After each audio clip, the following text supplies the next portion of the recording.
Entonces, se van cumpliendo determinadas normas desde ya por parte de los proveedores. Y estudiemos el artículo 28 letra F, porque pareciera ser que es la norma que consagra la sanción a la publicidad engañosa con apelación medioambiental, o greenwashing, como también se le denomina en otras latitudes. Y conforme a esta norma, sabemos que lo que se sanciona es que se emita un mensaje publicitario que induzca error o engaño respecto de tres cuestiones: de no producir daño al medio ambiente, de no producir daño a la calidad de vida, y el hecho de ser reciclable o reutilizable. Pero necesitamos llenar de contenido estas expresiones, porque tal como tuvo el desafío la profesora Isler hace un rato, la ley no define qué significan estas expresiones. Vamos a tener que ir integrándolo a través de otras disposiciones para conocer el alcance que podrían tener en materia de consumo. Y en el primer punto, es decir, que no produzca daño al medio ambiente, vamos a tener que especificar qué es el daño al medio ambiente, daño medioambiental, y qué significa medio ambiente, ¿no?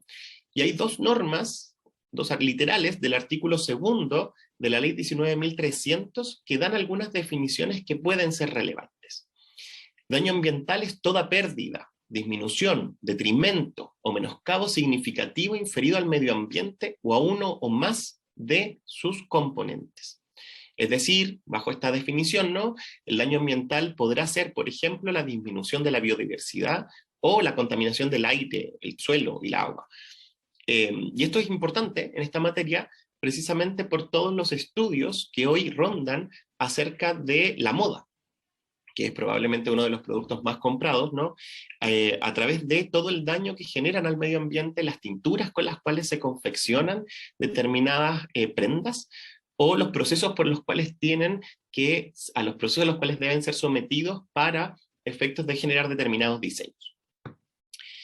Y el artículo 2 letra M de esta misma normativa define el medio ambiente como un sistema global constituido por elementos naturales y artificiales de naturaleza física, química o biológica, socioculturales y sus interacciones, en permanente modificación por la acción humana o natural, y que rige y condiciona la existencia y desarrollo de la vida en sus múltiples manifestaciones. De lo anterior entonces, como les decía, no tenemos mayor información respecto de cómo dar de contenido en la ley de consumo qué significa daño al medio ambiente. Pero sí tenemos estas otras dos disposiciones a las cuales podríamos acudir con una finalidad interpretativa, ¿no?, para dar lugar a la interpretación de cuándo un producto o un servicio sea susceptible de producir daño al medio ambiente. En términos de la ley, lo que no se puede ofrecer es que el producto no dañe el medio ambiente. Eso es lo que está sancionado, ¿verdad? Por tanto, estos dos conceptos pareciera ser que ayudan a la delimitación del objeto, del supuesto de hecho en particular. Y luego tenemos un supuesto que es un poco más complejo por cuanto incluye el daño a la calidad de vida. Es un concepto más vago, ¿verdad? También más ajeno, incluso a las reglas que a nosotros nos suelen regir a propósito de responsabilidad, por ejemplo, ¿no? En materia medioambiental sabemos y hemos estudiado las normas de la responsabilidad medioambiental, pero difícilmente hemos estudiado los conceptos de calidad de vida, salvo a propósito, por ejemplo, de lo que estaba comentando la profesora Isler hace algunos minutos, que se podría relacionar con esto. Y la primera pregunta que surge conforme al daño a la calidad de vida es: ¿a la calidad de vida de quién? Lo que sabemos es que no nos pueden inducir a error o engaño respecto de que el producto o servicio no produzca daño a la calidad de vida. Y la primera respuesta será pensar en la calidad de vida del consumidor. Pero probablemente no necesariamente es la respuesta cuando estudiamos el concepto de calidad de vida que se ha establecido en otros cuerpos normativos o que se ha utilizado en instrumentos internacionales. sobre todo instrumentos internacionales de derecho público. Este concepto de calidad de vida fue incorporado en 1996 por la OMS y ya no se considera que calidad de vida tiene una única relación con la morbilidad y la mortalidad y la expectativa de vida, sino que también se considera calidad de vida los aspectos contextuales como el grado de independencia, las relaciones sociales, el entorno y aspectos espirituales. Y si se fijan entonces, pareciera ser que esta interpretación ya podría tener algún sentido en materia publicitaria, ¿no? A propósito de que se trata de este consumidor que tiene un interés especial y particular por estas materias que afectan o no el medio ambiente. Lo que es cierto es que la ley chilena no tiene una definición de qué es calidad de vida, pero también es cierto que distintas normativas establecen menciones, que también se hace entonces referencia a este concepto, y lo otro que también es correcto decir es que no es ajeno este concepto a políticas públicas que se han puesto en marcha por parte del aparato estatal. Y aquí les dejo la mención simplemente de 3 cuerpos normativos. La ley 20.670, que crea el sistema Elige Vivir Sano, la ley 19.996, que establece el régimen de garantías de salud, y la ley número 20.422 sobre igualdad de oportunidades e inclusión social de personas con discapacidad. Todos estos cuerpos normativos hablan de mejorar la calidad de vida, aunque no especifican de qué se trata esta cuestión. Pero de lo que hemos venido conversando, lo que sí podríamos decir es que pareciera ser que la calidad de vida se asocia a 2 derechos. Por una parte, el derecho a la salud de los consumidores, o el derecho a la salud en términos genéricos, y el derecho a vivir en un medio ambiente sano. Pareciera ser que los instrumentos o las bases donde se han regulado esta nomenclatura tienen como objeto siempre o la salud o el resguardo a vivir en un ambiente sano. Entonces, de ahí que se puede intentar buscar la relación de este concepto con precisamente estos 2 derechos, salud y vivir en un medio ambiente sano. Y en este contexto, como existe un vacío normativo, que podemos simplemente derivarlo, ¿no?, de otros cuerpos legales del ordenamiento jurídico, es que cobran importancia instrumentos que ya son internacionales, que no necesariamente son tratados específicamente internacionales, pero sí textos como por ejemplo los principios rectores de las Naciones Unidas sobre empresas y derechos humanos del año 2011, o bien las líneas directrices de la Organización para la Cooperación y el Desarrollo Económico, de la OCDE, para empresas multinacionales del mismo año, las cuales han estado constantemente y reiteradamente respaldadas por Chile. Entonces, desde esa óptica, desde ya el compromiso que el Estado ha presentado con estos instrumentos, pareciera ser que son textos que podrían servir para iluminar este concepto en específico. Y si entonces se trata de salud y también se trata de medio ambiente, tendremos que volver a los conceptos de la ley 19.300.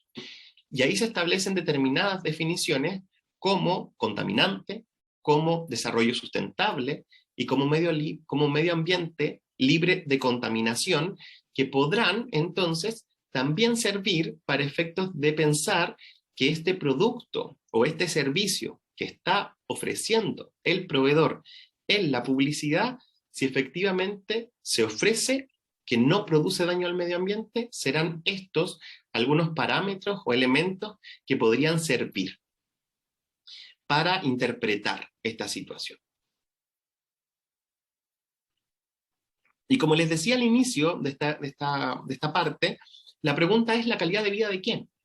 Y la pregunta probablemente se respondería en términos lógicos con la respuesta del consumidor o de la consumidora que se daña, ¿verdad? Pero con la profesora Judith, que es con quien, como les comentaba al inicio, hemos trabajado este texto, creemos que en realidad se podrían incluir otras situaciones, como como que el daño a la calidad de vida ocurra, por ejemplo, en la cadena de suministro y en los trabajadores o en las trabajadoras que elaboran el producto. O incluso quizás podríamos alcanzar a través de estas interpretaciones a el daño a la calidad de vida de las personas que viven en las cercanías de los lugares de producción. Como les comentaba a propósito del fast fashion, se generan distintos conflictos, ¿no? A propósito de problemas de salud, de napas, etcétera, etcétera. ¿Y por qué podríamos llegar a concluir que no solo se trata del consumidor? Y es por el hecho de que estos conceptos, en el fondo, medio ambiente, no tiene que ver con el medio ambiente de un sujeto en particular. No existe el medio ambiente de Felipe Fernández, el medio ambiente de Erika Isler o de Carola Quesada, ¿no? Compartimos un medio ambiente. Entonces pareciera ser que la afectación no se trata en términos particulares del sujeto, que el engaño está en esa parte. En el comprar un producto o contratar un servicio que no cumplía con una característica importante, pero que la regulación, al utilizar las expresiones calidad de vida y medio ambiente, en el fondo está pensando como objeto jurídico protegido no solo el ámbito particular y personal del consumidor o de la consumidora, sino que también el desarrollo o el lugar donde se desenvuelve, intentando así entonces configurar una responsabilidad por parte del proveedor más amplia. Ya no solo importa si el producto le causó daño a la calidad de vida específica del consumidor. Eso probablemente iría incluso más relacionado con la presentación de la profesora Isler. Aquí estamos pensando en temas publicitarios. La publicidad no necesita, bajo ninguna circunstancia, necesariamente que los consumidores haya contratado, para efectos de que sea sancionada como un supuesto de publicidad engañosa. Y la tercera característica o la tercera supuesto que consagra el artículo 28, letra F, es la condición de ser reciclable o reutilizable. Y al igual que en los supuestos anteriores, se nos vuelve a generar un vacío y se utilizan, entonces, podríamos utilizar también normativas especiales que nos den a entender qué debemos entender por reciclable o qué debemos entender por reutilizable. Entonces, si aunque no tenemos estas expresiones explícitamente reguladas en la ley, hay otros conceptos que podrían ser asociados y que nos podrían dar parámetros para efectos de determinar si este producto en específico o la contratación de este servicio engañó a un consumidor conforme a estos parámetros. Y ahí aparece entonces la ley 19.920, que establece el marco para la gestión de los residuos, la responsabilidad extendida del productor y el fomento al reciclaje. Y el artículo 3, número 23 y número 26 definen qué es reciclaje y qué es reutilización. Y por ejemplo, reutilización lo define como la acción mediante la cual productos o componentes de productos desechados se utilizan de nuevo, sin involucrar un proceso productivo. Y el del reciclaje como un empleo de un residuo como insumo o materia prima en un proceso productivo, incluyendo el coprocesamiento y el compostaje, pero excluyendo la valorización energética.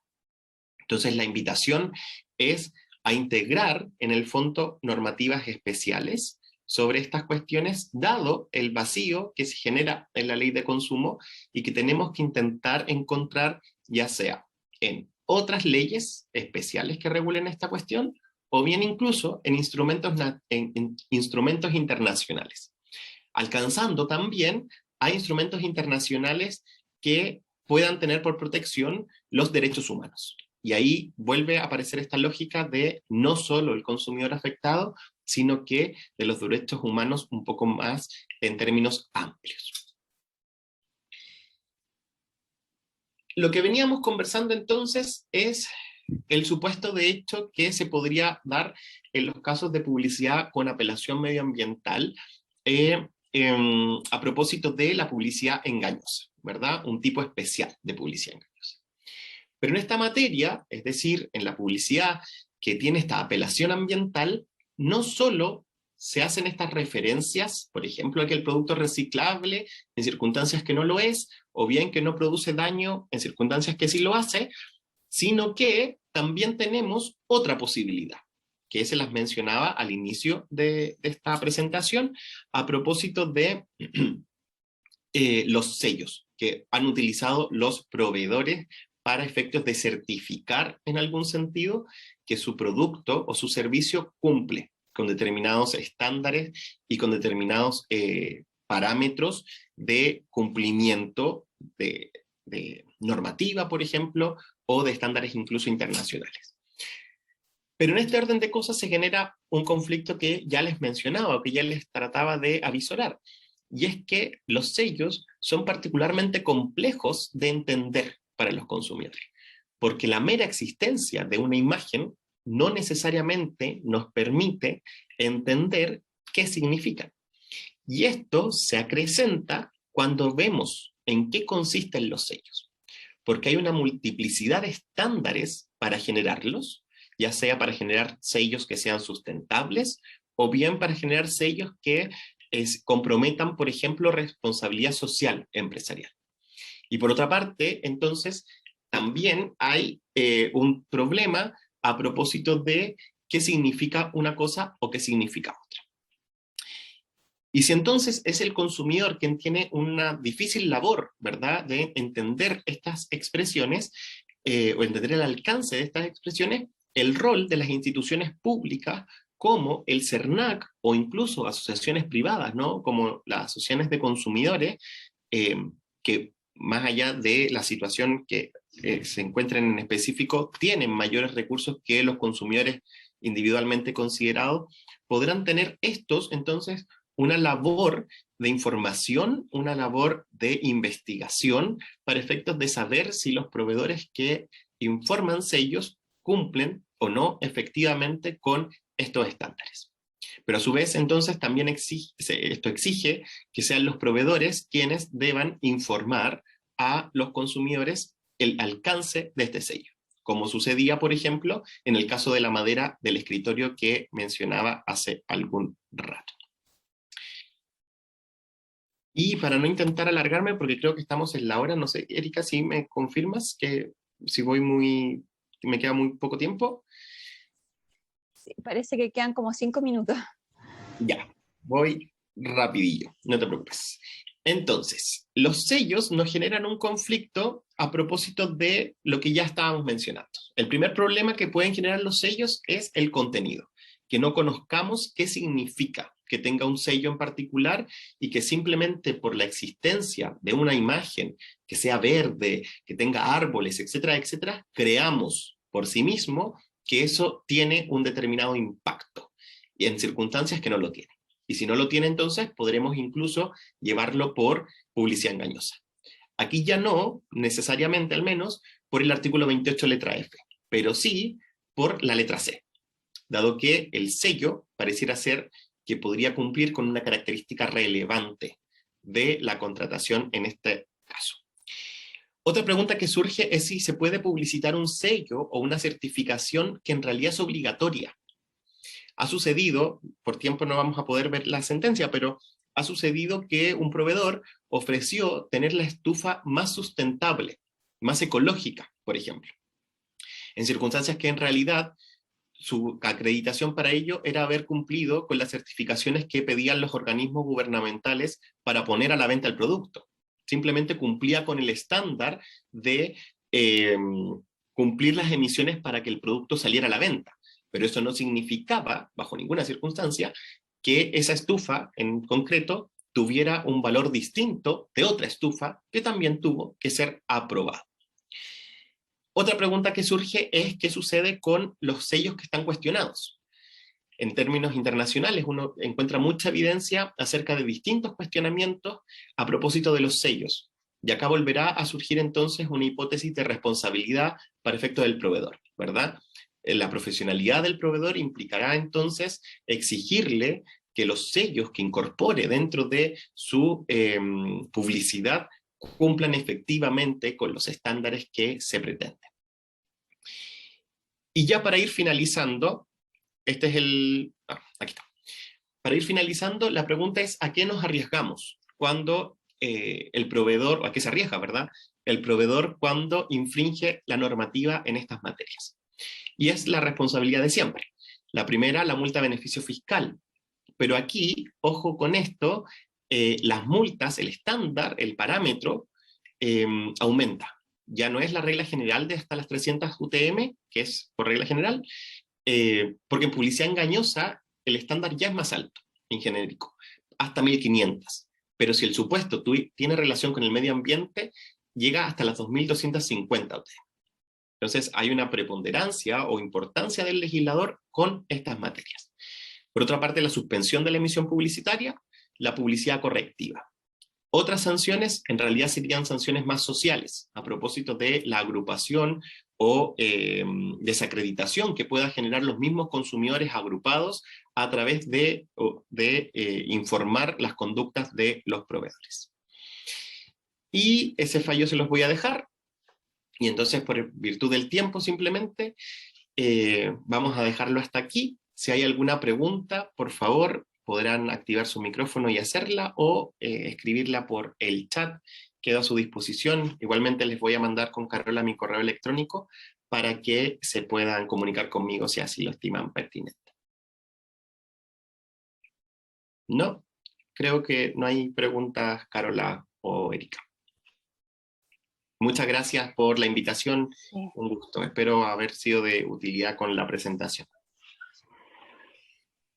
Muchas gracias, Felipe. Muy interesante tu exposición. Veo que por el momento no hay preguntas. ¿Y les parece que hagamos un break de unos minutos antes de continuar con la última exposición para tomarse un cafecito, un matecito o ir al baño? Nos vemos entonces, son las 17:08. Nos vemos a las 17:18 en punto para continuar con la última exposición. Gracias.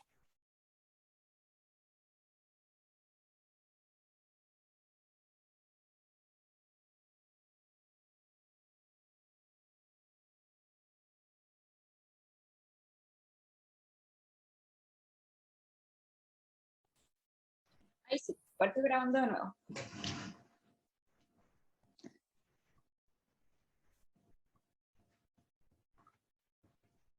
Bueno, muchas gracias a todos. Entonces, luego del break, continuamos finalmente con la última exposición de la profesora Betty Martínez Cárdenas de la Universidad Autónoma, quien se referirá a la protección del consumidor turista y su vinculación con el desarrollo sostenible. Muchas gracias, Erika. Muchas gracias, Carola y señores y señoras jueces de policía local. Un gran honor para mí acompañarles el día de hoy.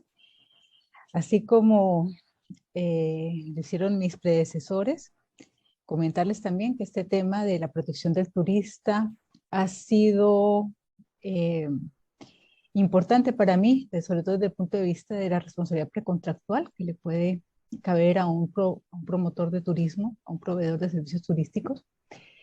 Y ya una parte de las cosas que voy a exponer hoy fue publicada hace unos años en un trabajo que se hizo en conjunto con la Universidad de Perugia y la Universidad Javeriana en Colombia, y otra parte en mi tesis doctoral en París, bajo la dirección de Denis Mazo.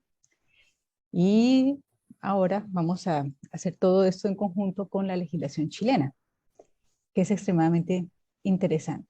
Igual quiero contarles que parte también de estas reflexiones van a estar fundadas en algo que desarrollamos durante los años 2016 y 2017 en la Universidad de Bristol, estudiando justamente los objetivos de desarrollo sostenible sobre un área transversal que fue en ese momento educación. Entonces voy a compartir pantalla para compartir con ustedes. Tengo que pedir por favor que me habiliten compartir. Y gracias. De hecho, hasta tengo un pequeño video de un minuto. Listo, gracias. Por acá estoy toda verde. Aquí está. Ok, vamos por acá. Creo que ya estoy compartiendo, ¿verdad?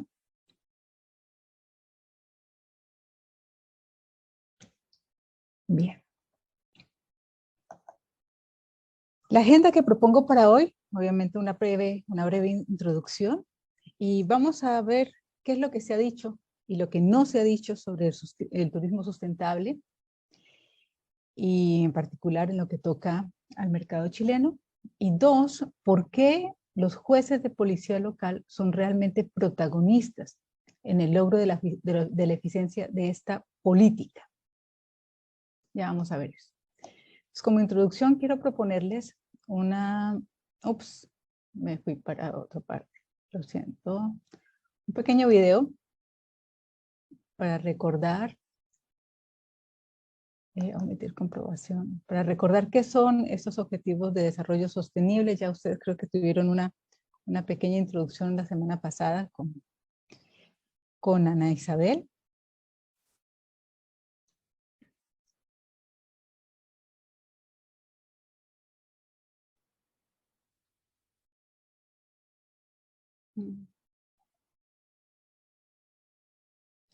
Me confirman si tienen audio, por favor. O sea, yo te escucho a ti, pero no veo el video por lo menos. ¿Será que? Espérate. ¿Y ahí escuchaste algo del audio? No, yo creo que... No se escucha. Puede Mira, ser, ¿sabes? Sí, dime. Cuando pones compartir, tienes que compartir audio de computador también. Cuando pones compartir pantalla, abajito hay una cosita de la misma cuestión que dice compartir audio computador. Mira. Entonces vamos a ver. Stop share. Y vuelvo a compartir.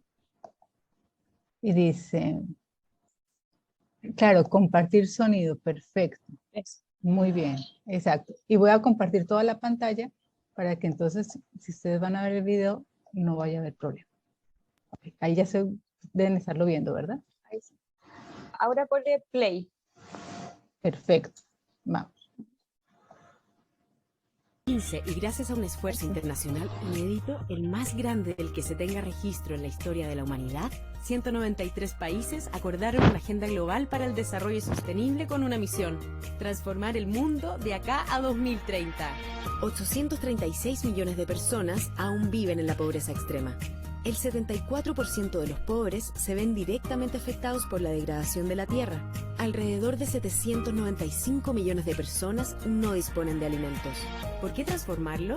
¿A qué se comprometieron los países para solucionar estos problemas? A cumplir con la Agenda 2030 y sus 17 Objetivos de Desarrollo Sostenible para acabar con la pobreza, cambiar la forma en que nos relacionamos con el planeta y entre las personas y alcanzar un progreso inclusivo, para que en 2030 se puedan satisfacer las necesidades de todas y todos en el presente sin poner en riesgo el futuro. Para lograrlo, necesitamos la colaboración y compromiso de cada persona y cada país. A nivel local, se deben adaptar estos objetivos a cada contexto. Cada país debe establecer prioridades e identificar indicadores para medir su progreso. Naciones Unidas acompaña a los gobiernos y la ciudadanía en este proceso para promover el cambio global sin dejar a nadie atrás. Para más información, visita onu.cl. Bien, entonces del breve resumen que vimos acá, ustedes pueden ver que hay tres cosas que se siguen repitiendo, que ya nos hizo una magnífica exposición el profesor Felipe Fernández, que son estos tres ejes de la sustentabilidad: el eje social, el eje ambiental y el eje económico. Cuando estamos hablando de desarrollo sostenible, estamos justamente tratando de encuadrar estos tres ejes de la política: un mejoramiento en las condiciones sociales de una población, evidentemente la posibilidad de que el ambiente, el medio ambiente sea protegido y definitivamente promovido, y que la economía, los sistemas económicos contribuyan a ello. Es ahí donde entra el turismo como una actividad económica destinada a estos dos puntos: mantener obviamente la economía de un sector, fortalecer ese sector, más el desarrollo social, que implicaría entonces utilizar proveedores y personas de una zona determinada, y ambiental, porque estamos hablando de zonas que son normalmente y ambientalmente protegidas. Entonces vamos a cambiar de pantalla y vamos para acá. Entonces,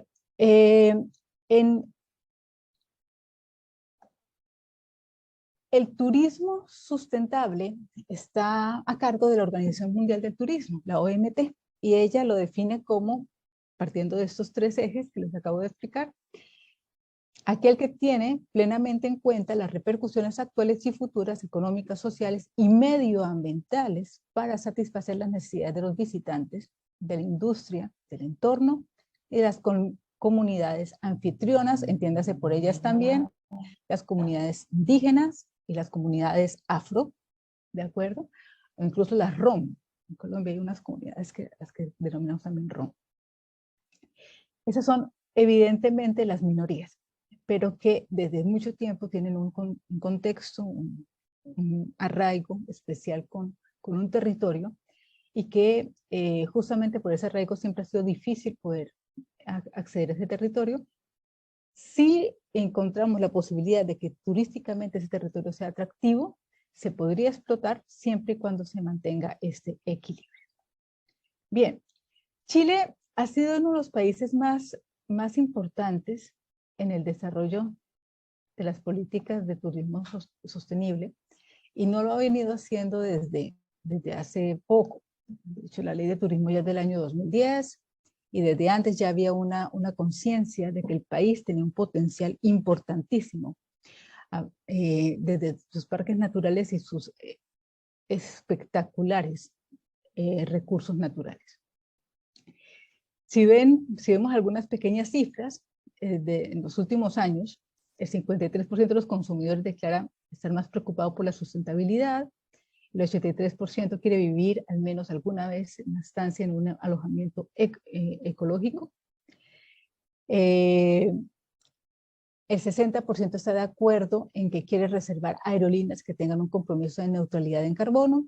El 72% está de acuerdo con que le apasiona viajar a destinos para ayudar a impulsar los ingresos del turismo y la economía local. Google lanza empieza a identificar la visibilidad de hoteles sostenibles, y Booking en 2021 anuncia exactamente, ustedes saben que Booking es una plataforma de comercio electrónico para turistas, y saca justamente una etiqueta de viajes sostenibles. Aquí abajo está la fuente de estas estadísticas. Bien, así que, ¿qué es lo que nos han dicho? Evidentemente, que esto es una política global de la cual hace parte Chile, como otros países del territorio. Es una lógica además que partió, de acuerdo con lo que alcanzamos a ver ahorita, desde el año 2015 para poder cumplir hacia 2020 y se prolonga hacia el año 2030. Pero la verdad es que este tipo de objetivos de desarrollo sostenible ya venían de antes, venían ya desde 1999 y se han venido prorrogando en el tiempo. En el fondo de lo que se trata son de guías para que los estados, ustedes vieron en el video, cada estado, según las necesidades que tenga, tiene que tomar esa política general e incorporarla en su legislación interna. Chile hizo una cosa bien interesante en el año 2010, y entonces fue que dijo, bueno, cuando estamos hablando de política, estamos hablando justamente de recursos del Estado que se van a destinar para el cumplimiento de un objetivo específico, y obviamente del turismo sostenible era uno de ellos. Así que Chile lo que creó con la ley de turismo fue esto que ustedes llaman las ZOI, las zonas de... se me fue la palabra. Las zonas de interés turístico.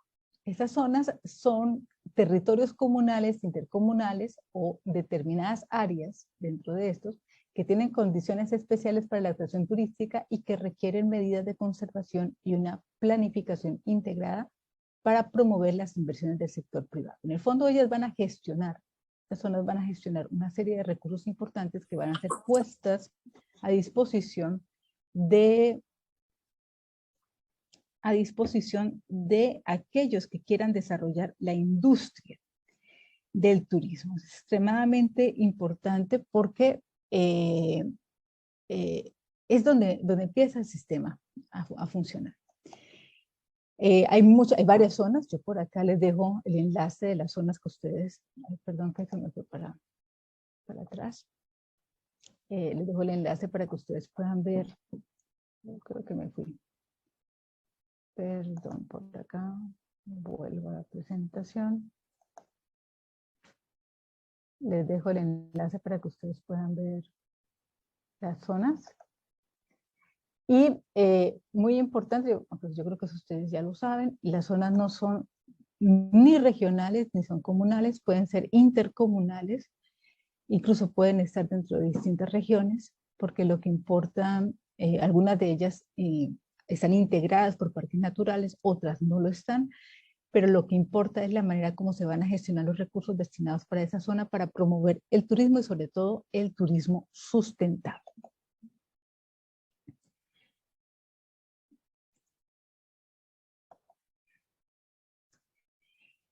Aquellos promotores de turismo que se comprometan a hacer turismo sustentable están llamados a cumplir con unos lineamientos de sustentabilidad que están diseñados en concordancia con los objetivos del desarrollo sostenible. Y aquí, por ejemplo, es muy importante lo que nos explicaba hace un poquito el profesor Fernández sobre la importancia de los sellos. Es decir, ya lo vamos a ver un poco más adelante, pero normalmente para ser turista, solamente para poder desarrollar la actividad es necesario poder contar con un primer requisito que es un registro. Lo vamos a ver más adelante. Pero adicionalmente, o sea, no todos los turistas tienen la obligación de ser sustentables o de manejar los lineamientos de sustentabilidad, pero el que lo quiera hacer, y normalmente quienes están llamados a hacerlo son los que están en esa SOIT, deben garantizar estos lineamientos de sustentabilidad que van a ser mostrados al consumidor a través de un sello, que es este sello de acá, el sello S, ¿de acuerdo? Entonces el sello S, cuando uno ve en un establecimiento de comercio que tiene el sello S, significa que va a buscar la satisfacción de los clientes, va a ofrecer trabajo decente, el promotor o el proveedor de servicios se compromete a ofrecer trabajo decente, se compromete a trabajar con los proveedores locales, a alcanzar la eficiencia energética, a hacer uso racional del agua, gestionar correctamente los residuos, proteger la biodiversidad, vincularse con el entorno y promover el destino y valorizar el patrimonio local, ¿de acuerdo? Entonces digamos que son los 10 indicadores fundamentales. Ahora, el problema es que en teoría esto suena muy sencillo, es lo que nos decía un poquito el profesor Felipe, pero ¿y qué significa medio ambiente? ¿Qué significa proteger medio ambiente? Es exactamente aquí el problema que vamos a tener en la práctica. ¿Qué significa buscar la satisfacción de los clientes? ¿Qué significa ofrecer trabajo decente? ¿Qué es trabajar con los proveedores locales? Alcanzar eficiencia energética, hacer uso racional de agua, etcétera, etcétera, etcétera. Debemos entender primero que este sello en el fondo es una especie de marca. Aquel proveedor que lo tenga está de alguna manera diferenciándose de los demás promotores de servicios turísticos porque se supone que garantiza al menos estas 10 cosas. En principio, se puede pensar que buscar la satisfacción de los clientes es de los clientes que buscan sustentabilidad. Ofrecer trabajo decente, vamos a ir hacia la formalización del empleo. Trabajar con proveedores locales significa en el fondo impulsar la industria local. Alcanzar la eficiencia energética quiere decir a largo plazo utilizar mayores estrategias de energía renovable sobre aquella energía que está basada en residuos de carbono. Hacer uso racional del agua, evidentemente todos pensaríamos allí en evitar la contaminación del agua y utilizar plantas purificadoras de agua. gestionar correctamente los residuos, de lo que nos hablaba un poquito el profesor Fernández hace un rato, sobre el reciclaje, proteger la biodiversidad, lo que nos decía el profesor Fernández hace un rato, sobre el medio ambiente, y ustedes además podrían incluir allí la ley de bosques, vinculación con el entorno, evidentemente la idea de que el turismo no se desarrolle en contra de lo que en el entorno se estaba requiriendo para la población, promover el destino, o sea, ayudar a hacer que esa forma de hacer turismo sea más atractiva para turistas locales, turistas nacionales y turistas extranjeros, y valorización del patrimonio local, que es sobre todo poner a Chile, obviamente, es lo que incluso la profesora Erika Isla conoce muy bien, como el patrimonio cultural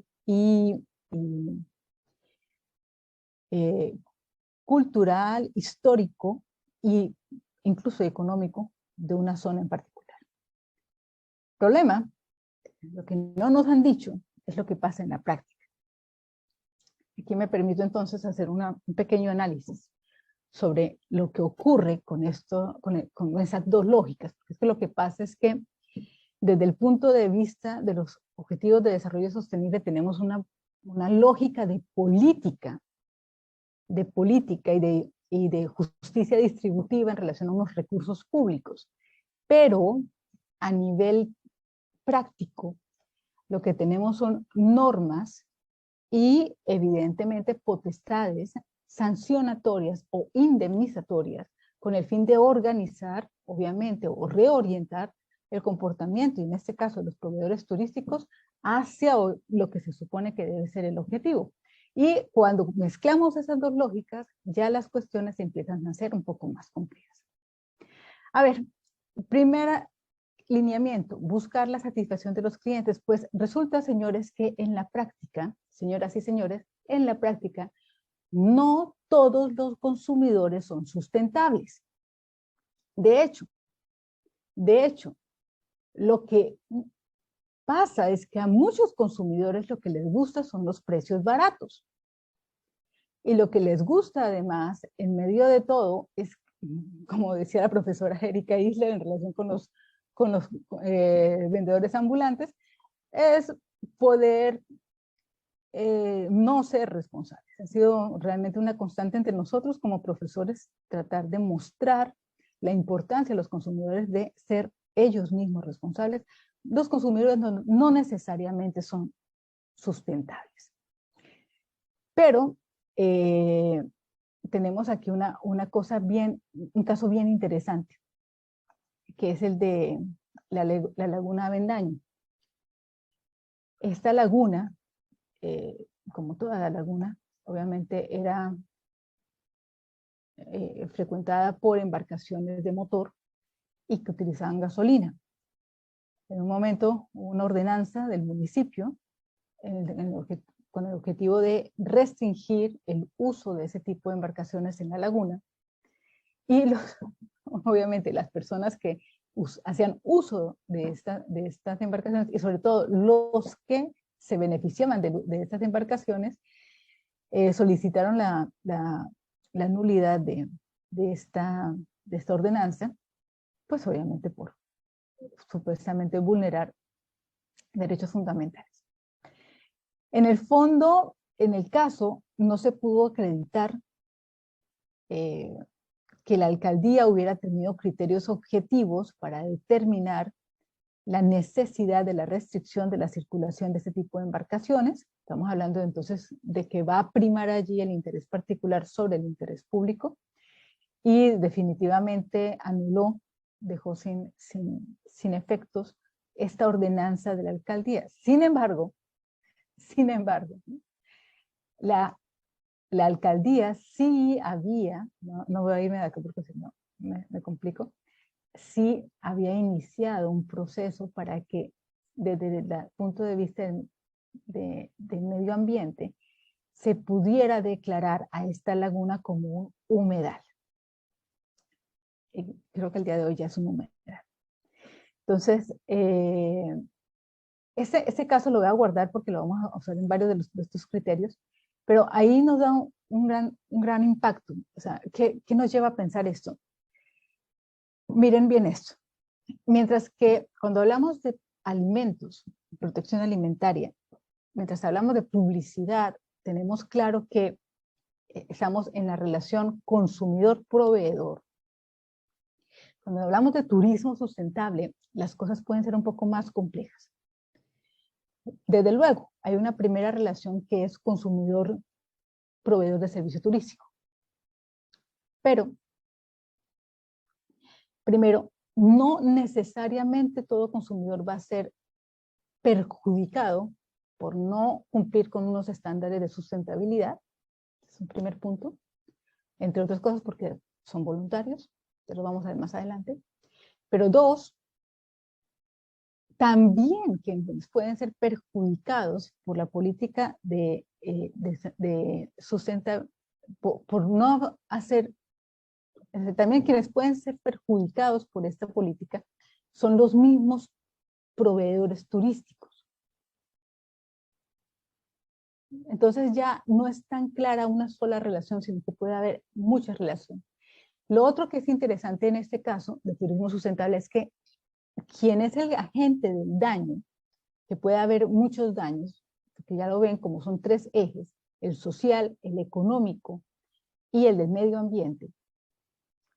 El daño no necesariamente tiene que provenir de el promotor o el proveedor del servicio turístico, sino que puede provenir de otra persona. Ya lo vamos a ver más adelante. Entonces, aquí, en este caso, no se logró restringir la circulación, pero más adelante seguramente va a poder hacerse esto más sólido debido a que ya se está estudiando que la laguna Vendaño pueda ser un humedal. Eso es en Chillán. Dos, en la parte social. Yo les decía, la segunda guía es ofrecer un trabajo decente y eso nos lleva a todos a imaginarnos lo que la CEPAL ha venido trabajando hace mucho tiempo en la formalización del empleo. Y claro, es decir, si yo quiero acreditarme como un proveedor de servicios turísticos sustentables, tengo que garantizar que todos mis empleados tengan contrato de empleo. Pero se nos olvida que es que el contrato es una relación que empieza, se ejecuta y se termina. Y esto del trabajo decente significaría que no es solamente dar un contrato de empleo, un contrato laboral, sino también no cambiar las condiciones del contrato en la ejecución de manera unilateral. También respetar las reglas de orden público que tiene el contrato de trabajo y no hacer cláusulas que obliguen a un trabajador a renunciar a indemnizaciones que normalmente le corresponderían.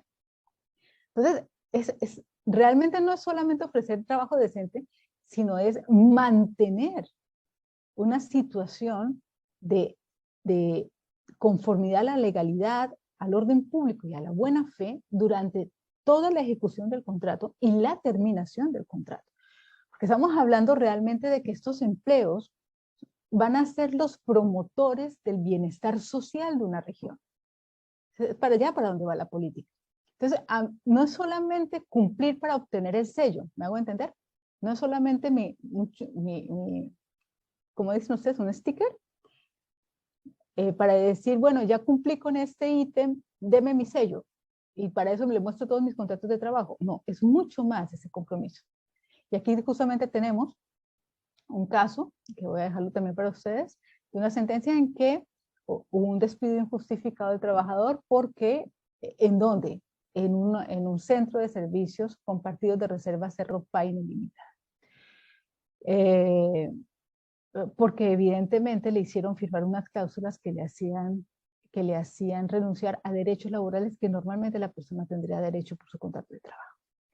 Bien, trabajador con proveedores locales. Esto es muy difícil frente al posicionamiento turístico de las multinacionales. Entonces, un ejemplo de ello, si ustedes lo quieren ver, es que este año uno de los más grandes distribuidores de alimentos sudafricanos que hay en el mundo, que es Bitfood, llegó al país con una apuesta enorme de aumentar sus puestos de venta y aumentar su posición de venta, más de 131 millones de dólares en el país, y puso nuevas sedes en el sur, o sea, en el norte y en el sur. Estamos hablando de un distribuidor de alimentos que es una multinacional. Entonces uno se pregunta, bueno, ¿cómo juega eso a nivel local? La competencia es muy dura para los proveedores locales. Muy dura a nivel de precio y muy dura a nivel de distribución. Entonces, eso no es tan sencillo. Lo segundo, alcanzar la eficiencia energética, ¿ok? Y las comunidades indígenas. Bien, hay un rol, aquí les dejo la sentencia. En este caso fue bien interesante porque la comunidad indígena respectiva se quejó de que no se había hecho la consulta previa, pues aquí no hay consulta previa, pero digamos que las conversaciones previas para poder desarrollar el complejo turístico. Luego se demostró en el proceso que sí se habían llevado a cabo estos procesos de conversaciones y que incluso había actas firmadas, ¿de acuerdo?, por ambas partes. Pero eso nos lleva, o sea, nos muestra también que en el ejercicio, en la búsqueda de la sustentabilidad, los proveedores turísticos tienen que ser unos maestros en no solamente saber a quién consultar, sino también en conservar la información y hacerla valer en el momento determinado. Y al mismo tiempo, es necesario que las personas de la localidad sean conscientes de la importancia de participar en un proceso de conversación para el desarrollo de una actividad turística determinada en su región. ¿Sí me hago entender? Eso es bien importante porque tanto desde el punto de vista de lo que da viabilidad al proceso, que son las conversaciones, como también los beneficios que se va a tener de ello luego, cuando se logre para la misma comunidad, lo que se hizo en esas conversaciones va a ser fundamental para la interpretación de la misma. Bien, por aquí voy a admitir a alguien que está entrando. Quinto, hacer uso racional del agua. Bueno, en la pregunta, yo les había dicho, bueno, esto nos hace pensar en las plantas de reciclaje, en las plantas de purificación de agua. Yo que fui además abogada de un municipio, sé la importancia de evitar grasas y tener ciertas redes especiales en las tuberías para evitar que las grasas pasen al río, pero resulta que la pregunta es eso, ¿qué es el uso racional del agua? ¿Será que es un límite de litros por persona en una reserva ecológica? ¿Qué es ese uso racional del agua? En el caso de la Laguna de Avendaño, fíjense ustedes que los proveedores de servicio con lanchas de motor ganaron porque en el momento en que se hizo la ordenanza, el municipio no contaba todavía con una declaración del medio ambiente sobre que la laguna era un humedal. No había una declaración técnica de la autoridad competente que le diera esa calidad a la laguna. Sin embargo, cuando hablamos de política y de concientización, es posible que ese requisito formal o la espera de ese requisito formal mientras llega el desarrollo de la actividad pueda causar un daño que sea irreparable después. Entonces ahí hay que tener mucho cuidado porque no hay exactamente claridad sobre qué significa un uso racional del agua. Y al mismo tiempo, pues podemos tener todos los intereses privados, ¿no? Porque también es cierto, a la falta de un requisito técnico como tal, pues tendríamos que inseguridad jurídica, y que era el caso, que es lo que estaban alegando esos promotores turísticos, porque en el fondo decían que la ordenanza era arbitraria y caprichosa, que era algo que el alcalde simplemente hizo en contra de unas personas, pues porque simplemente no le convenía que ellos desarrollaran el proceso. Entonces eso también genera inseguridad jurídica. Entonces hay que tener muy claro, y ya les voy a decir de qué manera se puede contribuir a ayudar a que esto sí se haga posible. Luego, sexto, gestionar correctamente los residuos. Y ¿es que se le puede atribuir eso únicamente a proveedores de servicios turísticos? No, y tenemos un caso bien delicado, no sé si ustedes lo conocieron, pero es el caso de una empresa de energía eléctrica en Lota, que desde antes de haber recibido el terreno para desarrollar la actividad, y durante el desarrollo de la actividad contaminó el aire, y de una manera importante. Esa demanda además fue hecha por todos los sindicatos de la comunidad, y no necesariamente porque tuviera una relación con un problema laboral, sino simplemente medioambiental. Por aquí hay. Aquí, evidentemente, el daño no lo produjo ni un proveedor turístico, el daño no lo produjo tampoco un promotor turístico, el daño lo produjo una empresa de energía eléctrica. Pero obviamente todos los trabajadores y toda la población resultó afectada. Entonces, cuando hablamos de vinculación con el entorno y de gestionar correctamente los residuos, realmente es muy difícil decirle solamente a un proveedor turístico, usted es responsable de eso. Evidentemente va a ser responsable de sus propios residuos, pero va a ser muy difícil que se pueda ser responsable de lo que pasa en el entorno. En este caso de Lota tenemos incluso, por eso se llevó al proceso, evidencia de presencia de metales pesados en la sangre de los niños. O sea, fue un caso bien difícil. Año 2015, y después además, eso se vio a través del Tribunal de Medio Ambiente, no bajó a los jueces de policía local. Es una lástima porque yo creo que a través de ustedes habría podido lograr las indemnizaciones a los consumidores respectivos. Pero bueno, en relación con proteger la biodiversidad es lo mismo, no se le puede atribuir únicamente al proveedor turístico. También tenemos el caso de los consumidores que tienen que contribuir en ello. Y la promoción del destino, aquí hay un caso bien interesante del año 2011, que yo creo que todos ustedes lo conocieron, que es el proyecto hidroeléctrico Aysén, que obviamente se suspendió, eso fue objeto incluso de protestas sociales. Ese caso fue demandado incluso por promotores turísticos y por guías de la zona. ¿Por qué? Porque estaba justamente previendo la inundación de una buena parte de un parque natural para poder hacer la hidroeléctrica. O sea, y ustedes ven que no necesariamente los proyectos de promoción de energía, de eficiencia energética, van a ir en concordancia con lo que se pretende con el mismo objetivo de desarrollo sostenible. Entonces hay que tener mucho cuidado. Claro que obviamente la hidroeléctrica en estos momentos está cada vez más llamada a recoger, y la idea es que sean fuentes de energía renovables las que reemplacen este tipo de energía. Pero bien, lo mismo, sobrevalorizar el patrimonio local, eso puede ser relativo. Entonces, son muchas más preguntas las que nos quedan que respuestas en relación con estos objetivos de desarrollo sostenible, que nos llevaría a decir que en el fondo, aquí estamos nosotros, como unos hámsters, tratando de correr por todas partes para poder cumplirlos, pero si ustedes ven, no fueron cumplidos en 1999, no fueron cumplidos en 2015, no fueron cumplidos en el año 2020, y muy difícilmente van a lograr ser cumplidos para el año 2030. Puede ser que entre ellos mismos haya contradicciones.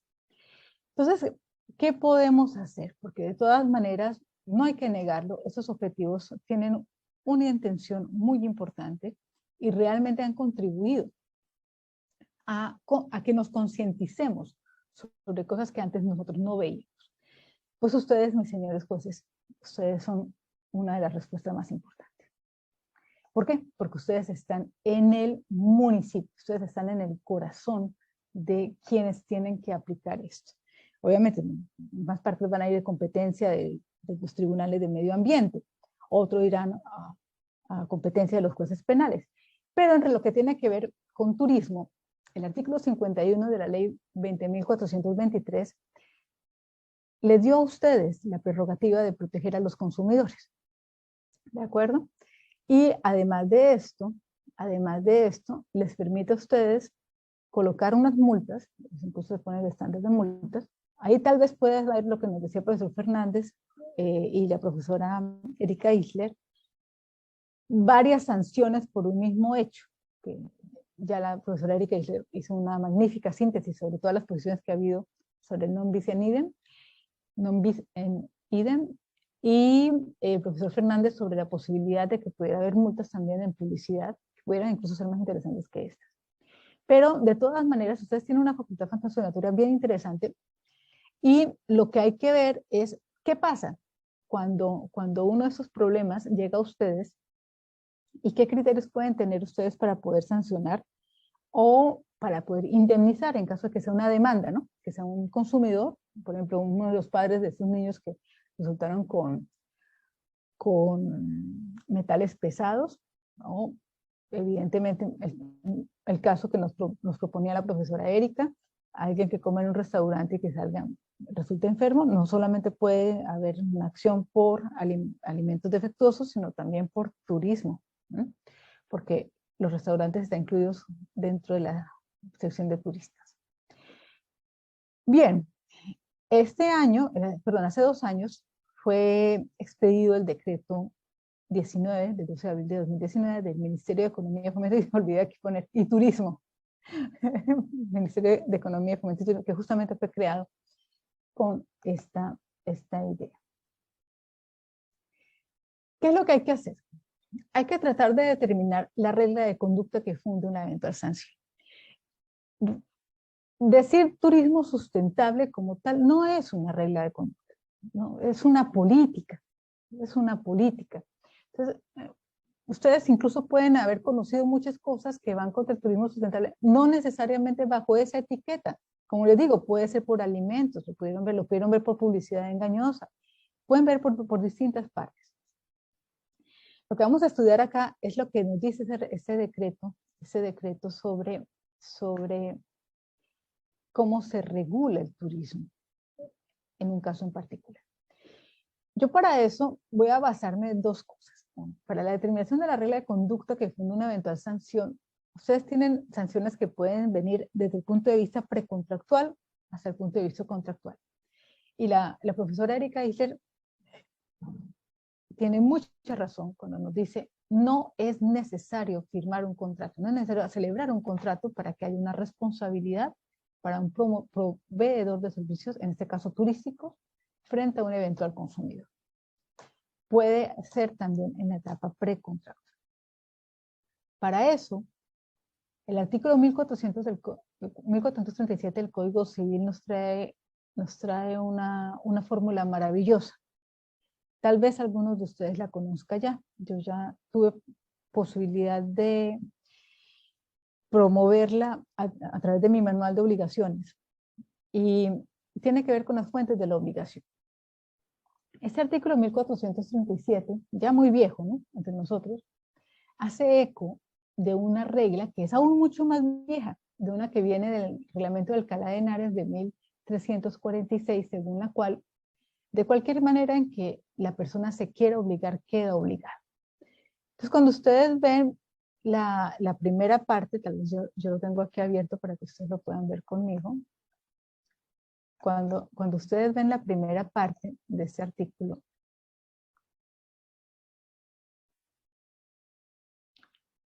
que nos dice cuáles son las fuentes de las obligaciones. Creo que me va a demorar un ratito en abrir. Nos va a decir las obligaciones, aquí está, libro 4. Las obligaciones nacen ya del concurso real de las voluntades de 2 o más personas, ya de un hecho voluntario de la persona que se obliga. Esto. De un hecho voluntario de la persona que se obliga. Entonces, obviamente, la primera parte todos lo conocemos, los contratos, ¿de acuerdo? Contratos o convenciones. Pero lo que nos dice la profesora Erika, bueno, pero es que no necesariamente tiene que haber un contrato. Claro, no necesariamente tiene que haber un contrato. Y aquí viene esta segunda parte, ya de un hecho voluntario de la persona que se obliga. Aquí vuelvo a la presentación. Cuando nosotros estamos viendo este certificado de compromiso de sustentabilidad, yo les decía hace un ratico que eso no es voluntario, es el proveedor turístico que dice, bueno, yo quiero tener este sello, yo quiero llegar hasta allá. ¿Qué está haciendo? Está haciendo eso, una declaración de voluntad. Yo me quiero inscribir en cumplir con estos 10 lineamientos. Entonces, ahí viene una primera forma de determinar el nacimiento de la obligación, que la misma persona quiso comprometerse a cumplir. Ya cuando se compromete, lo que nos va a decir este decreto es, bien, usted tiene que tener estos tres aspectos que los vamos a tocar en un ratico más adelante, que tienen que ver con la función del registro, tiene que ver con la función de el certificado del sello de calidad y tiene que ver con la función de los estándares de seguridad declarados. Entonces, muy bien, Chile no tiene un artículo que diga específicamente que existe la responsabilidad precontractual. No, no lo tiene. Esa es una gran discusión que hay en doctrina. Colombia sí tiene uno, Italia lo tiene, pero bueno, Chile no lo tiene todavía, pero sí tiene este 1467 que es extremadamente importante y que sí hace que una persona sin contrato se quiera obligar a algo, ya está creando una obligación. Eso de un lado. Lo otro tiene que ver con lo mismo que nos dice 1437, la obligación puede derivar de la ley, ¿de acuerdo? De la ley, y la ley en sentido amplio. Entonces, lo primero, las ordenanzas municipales. Por una entrevista que escuché de uno de sus colegas, entiendo yo que las causas más frecuentes en turismo en una localidad son estas: bloqueos a las riberas por parte de los propietarios, exceso de tránsito vehicular, roces sociales por coexistencia de distintas costumbres entre residentes y turistas, comercio ambulante y fiestas públicas, pero fíjense que en este caso hay que poner atención a un caso muy, muy famoso ahorita en febrero en Villarrica, ¿lo recuerdan? De una fiesta que hubo en el lago Villarrica en la mitad y que bajó un helicóptero a dejar a una persona, eso fue muy, muy famoso. Bueno, y los jueces de policía local, pues no sé si está por acá alguno de Villarrica, pero me parece que no fueron llamados. ¿Por qué? Porque de un lado estaba el Seremi de Sanidad, por los problemas de COVID, y el otro lado estaba la autoridad que tiene a su cargo la vigilancia y la fiscalización de los lagos, ¿de acuerdo? Entonces no necesariamente van a los jueces de policía local. Y además, si era una fiesta privada y no promovida por un comerciante, muy difícil se puede incluir allí un problema de consumo. Pero que fuera medioambiental, eso sí está bien cuestionable, ¿no? No sabemos qué estaban haciendo con los desechos estos muchachos en la mitad del lago. En fin, lo cierto es que en las fiestas públicas generalmente llaman a los jueces de policía local siempre y cuando haya una ordenanza que, por ejemplo, determine los niveles de decibeles de ruido. Entonces, bueno, ahí ya hay un criterio para decir, bueno, ¿cuándo puedo ir al juez de policía local? Resulta que para turismo sustentable, Cernatur creó todo un manual de creación de ordenanzas. Existe todo un manual desde el año 2014. Y yo entiendo también que por competencias a los jueces de policía local a veces les toca ser abogados del municipio gratis, ¿cierto? Eventualmente podrían ser ustedes también asesores de los alcaldes en la creación de este tipo de ordenanzas. Entonces, primero, vía ordenanzas, si hay una ordenanza para cualquiera de las cosas que está aquí a la izquierda, o una ordenanza especial en relación con, por ejemplo, comercio ambulante, eso lo hay, Villarrica tiene una, por ejemplo, comercio ambulante, coexistencia de distintas culturas, no sé, tal vez tengamos una zona mapuche donde voy a inventarme cualquier cosa rara, ir con sombrero no sea una buena costumbre para ellos. Bueno, si está en la ordenanza, es una norma, ¿de acuerdo? Exceso de tránsito vehicular, todo eso se puede manejar vía ordenanza. Esto de tránsito vehicular es importantísimo por la emisión de gases, Entonces, De allí ustedes pueden tener una segunda forma de encontrar una norma que pueda sustentar una eventual sanción. Siguiente, el registro, que les decía yo que obviamente es una declaración unilateral. No, perdón, el registro no es una declaración, el registro es una obligación. El registro es una obligación legal, está en el artículo, en el literal E del artículo 2 del decreto. Es una base de datos a cargo del Servicio Nacional de Turismo que contiene la información, el tipo y la clasificación de los servicios turísticos de un proveedor de servicios turísticos. Entonces, la función de ese registro, porque muchas veces nosotros decimos, no, ese es un requisito adicional. Miren, esta mañana fue justamente sancionado el Servicio Nacional de Turismo por haberse negado a registrar a un proveedor de servicios turísticos con bases caprichosas. Entonces, ¿por qué? Porque es que sin ese registro, el proveedor de servicio no puede proveerlo. Pero el registro asimismo crea la regla de conducta, determina el contenido de la obligación de información que tiene que dar y además hace que él tenga que mantener unos principios de transparencia, de discreción y coherencia, tanto en la etapa precontractual, contractual y postcontractual. Si vamos a ver el detalle del registro, ustedes van a ver allí que tiene todos los datos del proveedor, todo aquello que podría evitar que un consumidor se equivocara. El registro además va a mostrar que se equivocara. Y ese es otro aspecto bien importante sobre la obligación de información. ¿Qué es lo que yo tengo que informar? El registro le ayuda al proveedor en ese sentido, porque hay por lo menos 4 cosas que informar. Esas 4 cosas se saben ya en el Código Civil, pero el Estatuto de Consumidor ha ido mucho más lejos. Y el problema es que a veces nos queda vacía la obligación de información, pero eso se puede llenar muy fácil leyendo al contrario, en sentido contrario, los artículos de vicios del consentimiento, particularmente el del error. Entonces, eso incluso yo lo propuse ahorita cuando estuvimos en la tercera jornada de profesoras de Derecho Privado en Valparaíso. ¿Qué ocurre? Hay 4 cosas que hay que tener en cuenta para informar. 1, el tipo de contrato que se está celebrando.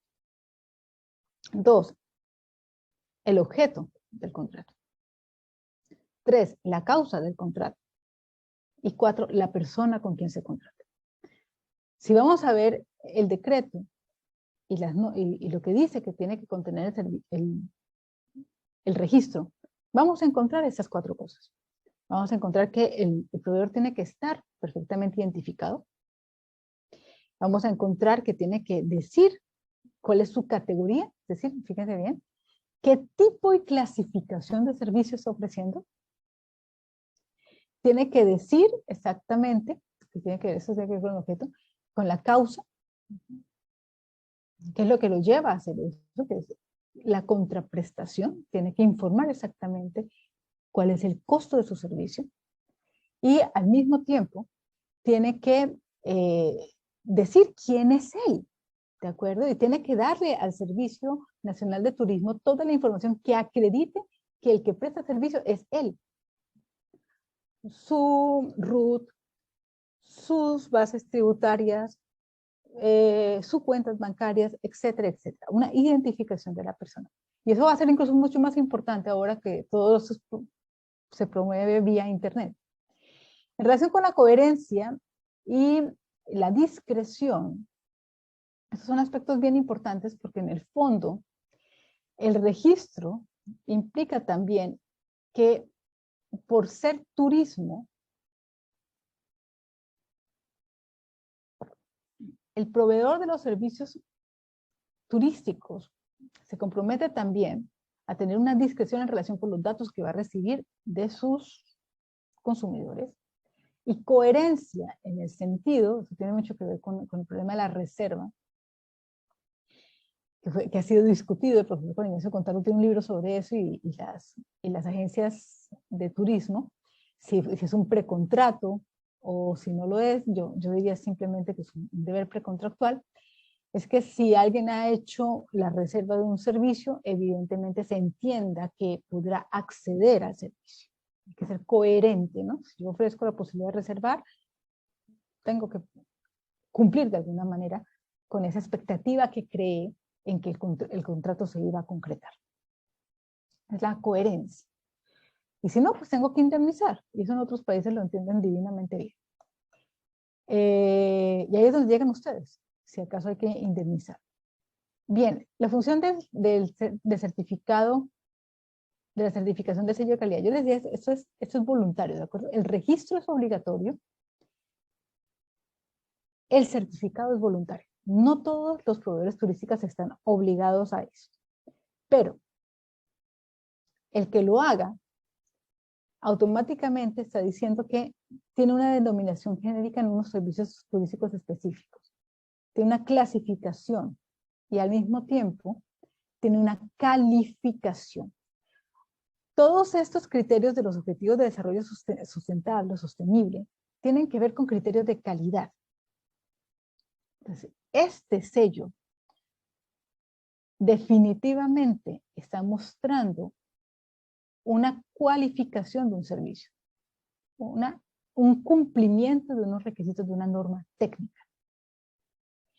Si el proveedor se compromete a querer hacerlo, tiene que mantener esos estándares completamente cumplidos, o si no puede perder ese sello. Ahora, ¿qué ventajas le da el sello?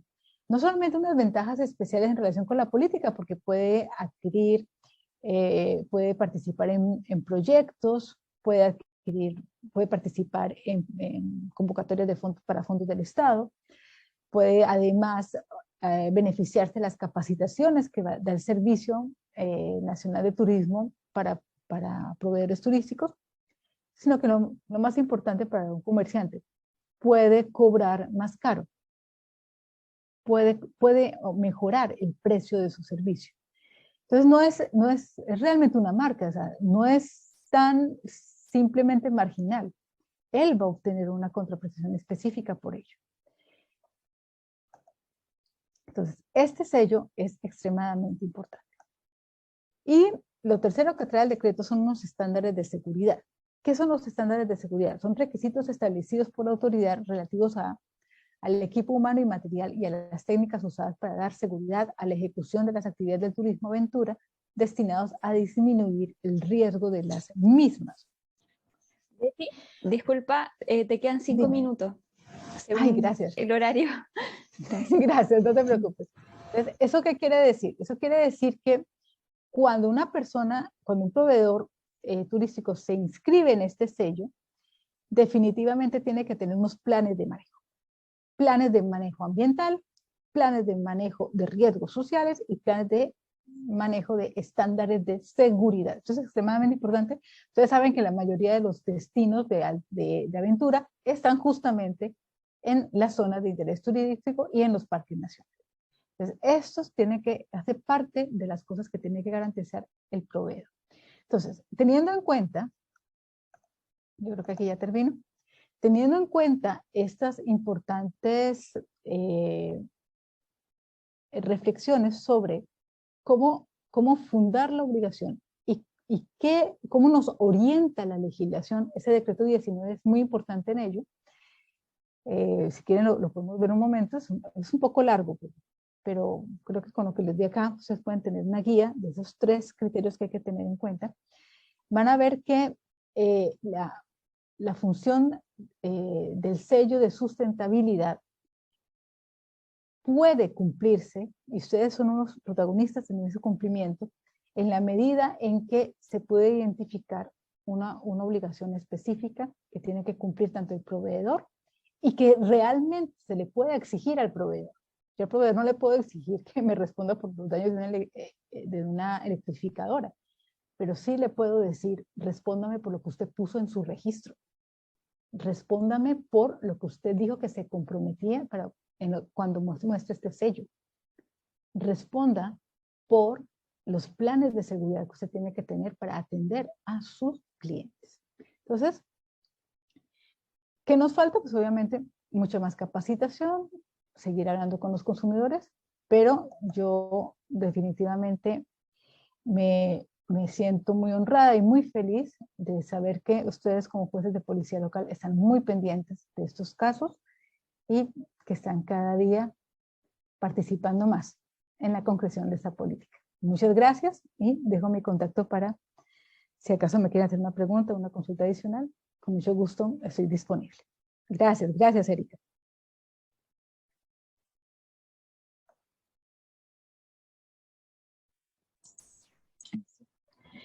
Bueno, por mi parte, muchas gracias nuevamente por la asistencia. Me estoy quedando a oscuras ahora que bajo el sol. Les recuerdo que esta sesión quedó grabada y por lo tanto va a ser subida prontamente al YouTube, tanto del Instituto Chileno de Derecho de Consumo como al canal del Instituto de Jueces y Secretarios de Policía Local. No sé, Carola, si tú quieres comentar algo más. No, nada más, Erika. Muchas gracias a todos. Gracias a la profesora Betty Martínez por su exposición y nos vemos la próxima jornada del día miércoles. Muchas gracias. Chao. Gracias. Chao. Muchas gracias.